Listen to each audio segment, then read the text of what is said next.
Have you ever heard this advice? Get your audience involved. It's sound advice, right? However, how can you do it? Well, let me count the ways. Actually, I can't count the ways because the ways are countless. When you look at speakers, many of them think involvement is just about asking questions to your audience or taking questions from your audience or doing group activities. But one of my favorite ways to get them involved is to have them complete my sentences. Think about it. Have you ever heard of people saying things like, we're so connected that we finish each other's sentences? Well, that's a sign of a strong connection, right? So why not do that with your audience? If they can anticipate what you're going to say, let them beat you to it. Let them finish it.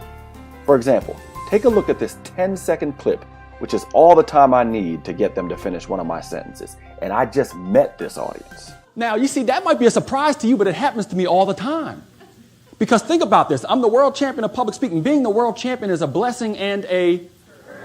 You said it. Welcome back.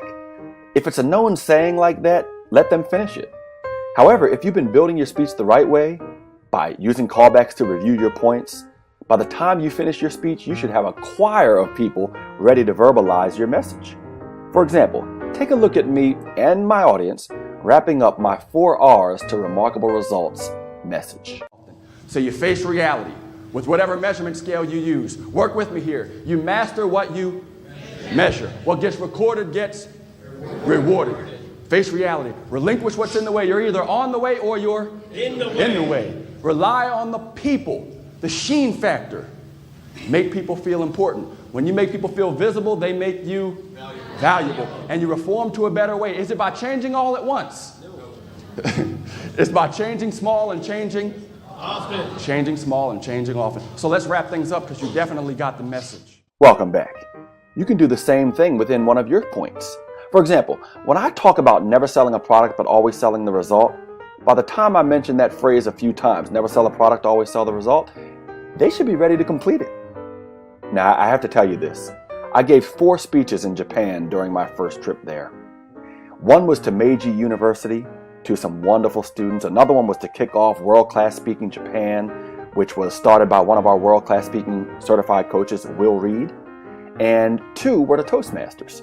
Now, this particular Toastmasters speech, the first one I gave there, had probably the quietest audience I've spoken to in years. They were wonderful and they were engaged, but they were quiet. I say this because getting audiences to finish your sentences can work anywhere and everywhere as long as you set it up correctly. So first, we'll take a look at how it worked in Japan, and then we'll head to an even more energized audience in Indonesia to see how they completed me too. Ready? Here we go. You're going to be flying down the road, the wind's going to be blowing through your hair, and the girls, let me tell you, the girls will be all over you. What do you think I did? I said, where do I sign? He made the sale not because he sold me the car, but he sold me what? The result. And he lied. It's lonely in that car. Now raise your hand if you have kids. Then you know the doctor's always going to measure their length and their... Somebody said height. Let me explain. The length, when you turn them, that becomes the... Anyway.